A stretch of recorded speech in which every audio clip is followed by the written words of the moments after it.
नमस्कार दोस्तों, मैं हूँ रिया चंद। स्वागत है आपका एनपीएस बुलेटिन में। आज हम अपने टीम के साथ 31 मई की बुलेटिन में पड़ताल करेंगे कि कैसे नीम से कोट किया यूरिया फसल की पैदावार बढ़ाने में मदद कर रहा है।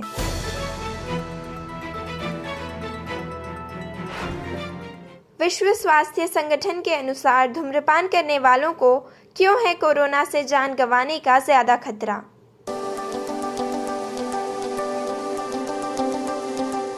आखिर नैनो यूरिया क्या है और यह कैसे जैविक खेती में अपना योगदान देगा। देश भर में चल रहे कोविड टीकाकरण के लिए नए डोज कब तक उपलब्ध होंगे।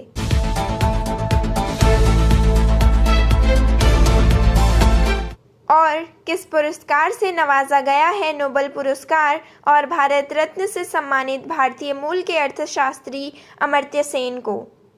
आइए मिलकर करते हैं इन विषयों पर पड़ताल।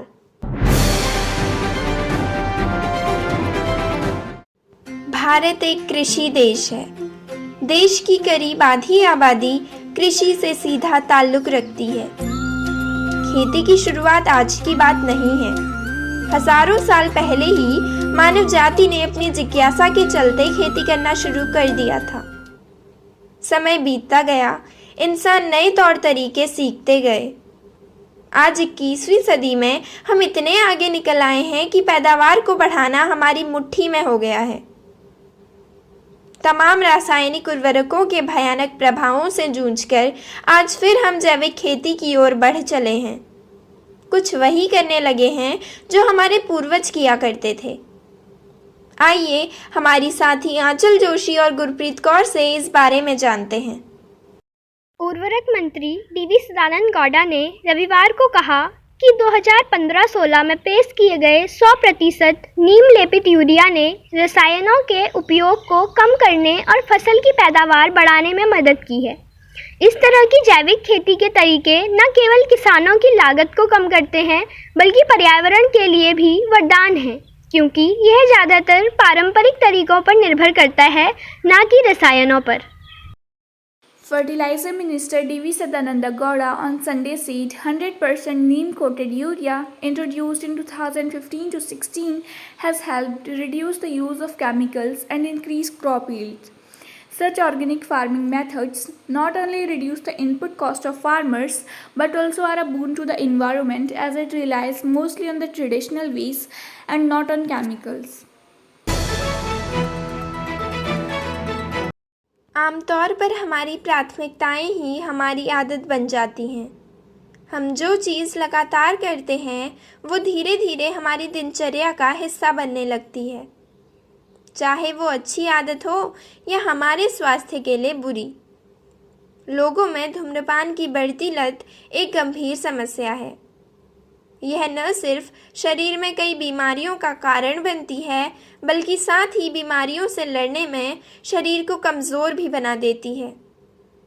अब हमारी साथी दीपिका बोरा और कृति अटवाल हमें बता रही हैं कि विश्व स्वास्थ्य संगठन के महानिदेशक का इस पर क्या कहना है। शनिवार को जारी एक बयान में WHO के महानिदेशक डॉक्टर टेड्रोस एडनाम ने कहा, धूम्रपान करने वाले लोगों में गंभीर बीमारी विकसित होना और कोविड-19 से मृत्यु का 50% अधिक जोखिम होता है। उन्होंने यह भी कहा कि जोखिम कम करने के लिए धूम्रपान छोड़ना बेहतर उपाय है। साथ ही साथ यह कैंसर, हृदय रोग तथा श्वसन संबंधी बीमारियों के खतरे को भी कम करता है। आंकड़ों के अनुसार वैश्विक स्तर पर लगभग 39% पुरुष और 9% महिलाएं तंबाकू का उपयोग करते हैं। वहीं WHO ने ऐसे लाखों तंबाकू सेवनकर्ताओं के तंबाकू छोड़ने के लिए कमिट टू क्विट टबैको अभियान भी शुरू किया है। यह अभियान मुख्यतः उन लोगों के लिए कारगर है जो लोग सक्रिय रूप से अपनी जान बचाने के लिए कदम उठा रहे हैं और जिन्हें सफल होने के लिए मदद की ज़रूरत है। यह क्विट चैलेंज लोगों को तंबाकू से मुक्त करने के लिए 6 महीने तक दैनिक रूप से सुझावों और प्रोत्साहन की सूचनाएं देता है। यह व्हाट्सएप, वाइबर, फेसबुक मैसेंजर आदि पर मुफ्त में उपलब्ध है। In a statement released on Saturday, World Health Organization's Director General Dr. Tedros Adhanom said smokers have up to a 50% higher risk of developing severe disease and death from COVID-19. So quitting is the best thing they can do to lower their risk from coronavirus, as well as the risk of developing cancers, heart disease, and respiratory illness. According to the data, roughly 39% of men and 9% of women use tobacco globally. Whereas WHO has also launched a campaign, Commit to Quit Tobacco, to support those millions of tobacco users who are actively taking steps to save their lives but still need help to succeed. The Quit Challenge gives daily notification of tips and encouragement for up to 6 months to help people remain tobacco free. It is available for free on WhatsApp, Viber, Facebook Messenger, etc. अब बढ़ते हैं अगली खबर की ओर और जानते हैं जून में लॉन्च होने वाले नैनो यूरिया के बारे में। खबर पेश कर रहे हैं हमारे साथी प्रमोद कांडपाल और प्रथम Mittal. Indian farmers fertiliser corporative यानी इफ़को जून 2021 में नैनो यूरिया मार्केट में लॉन्च करेगा। ऐसा अनुमान है कि नैनो यूरिया सामान्य यूरिया के खपत को कम करेगा और सब्सिडी में काफ़ी बचत होगी। यह खेती के खर्च को कम कर फसल को बढ़ाता है। नैनो यूरिया पर्यावरण के अनुकूल भी है। Indian Farmers Fertilizer Cooperative or IFCO will launch nano urea in the market in June 2021. The nano urea is expected to reduce the consumption of normal urea substantially, thus saving a huge sum on subsidy. It reduces the cost of cultivation and increases the yield. Nano urea is also eco-friendly. जैसे ही corona virus की दूसरी लहर का प्रकोप बढ़ा, सभी ने एहतियात बढ़ा दिए। देश भर में कोविड टीकाकरण अभियान जारी है। कई देशों से वैक्सीन खरीदी जा रही है और देश में भी बड़ी मात्रा में वैक्सीन बन रही है। जानते हैं कि कब तक वैक्सीन के नए डोज जनता के लिए उपलब्ध होंगे। साथ ही गुरप्रीत कौर और आंचल जोशी हमारे साथ न्यूज़ साझा कर रहे हैं। स्वास्थ्य मंत्रालय के अनुसार 12 करोड़ कोरोना वायरस वैक्सीन जून के महीने तक टीकाकरण के लिए उपलब्ध होंगी। मई के महीने में 794 करोड़ वैक्सीन टीकाकरण के लिए उपलब्ध थी। मंत्रालय के अनुसार सभी राज्यों को वैक्सीन उनकी खपत संख्या व आबादी के अनुसार नियमित की जाएंगी। According to Health Ministry, nearly 12 crore doses will be available for vaccination program till June. In May, 794 crore doses were available for vaccination. Ministry also added that supplies of vaccine to the states will be decided on the consumption pattern and population. वे किसी परिचय के मोहताज नहीं हैं। अर्थशास्त्र, गरीबी और अकाल पर किए गए उनके काम ने उन्हें दुनिया भर में कुछ यूं प्रसिद्ध बना दिया कि वे अब भारत के ही नहीं, पूरी दुनिया के हो चुके हैं। जी, हम बात कर रहे हैं भारतीय मूल के अर्थशास्त्री अमर्त्य सेन की। दुनिया भर में उनके काम को सराहना मिली। जानते हैं कि नोबेल पुरस्कार और भारत रत्न विजेता रह चुके अमर्त्य सेन को अब किस पुरस्कार से सम्मानित किया गया है।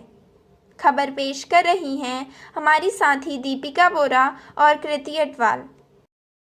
अमर्त्य कुमार सेन को सामाजिक विज्ञान श्रेणी में स्पेन के शीर्ष राजकुमारी अस्टूरियस पुरस्कार से सम्मानित किया गया है। स्पेनिश पुरस्कार फाउंडेशन ने घोषणा की।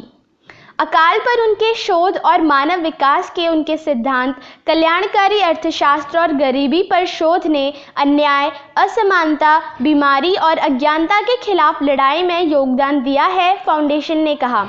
The princess of Asturias award Spain में प्रिंसेस ऑफ अस्टूरियस फाउंडेशन द्वारा दुनिया भर के व्यक्तियों, संस्थाओं या संगठनों को प्रदान किए जाने वाले वार्षिक पुरस्कारों की एक श्रृंखला है जो विज्ञान, मानविकी और सार्वजनिक मामलों में उल्लेखनीय उपलब्धियां हासिल करते हैं।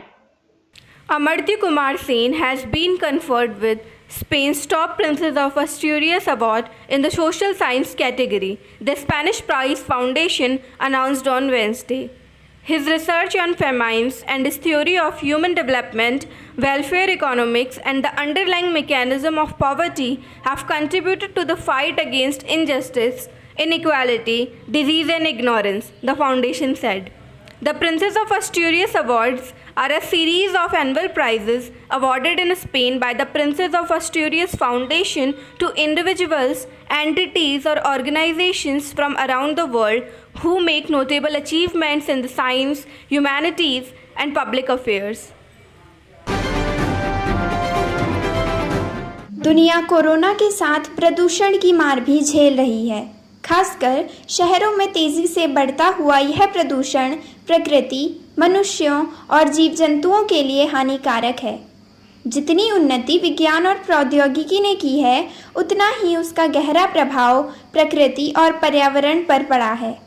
जब पिछले साल यह खबर सुर्खियों पर छाई कि दुनिया भर के 20 सबसे ज़्यादा प्रदूषित शहरों में से 15 भारत में हैं, तो सोरित गुप्तो ने इस स्थिति को कुछ ऐसे देखा। उन्होंने यह कार्टून डाउन टू अर्थ के लिए बनाया। हम एक सुधार करना चाहेंगे कि पिछले बुलेटिन में जो कार्टून साझा किया गया था, वह कार्टूनिस्ट सुरेंद्र ने द हिंदू के लिए बनाया था, न कि हिंदुस्तान टाइम्स के लिए। गलत जानकारी साझा करने के लिए हम तहे दिल से माफ़ी चाहेंगे। आज के लिए बस इतना ही। और जानकारी के लिए जुड़े रहिए हमारे साथ NPS बुलेटिन में।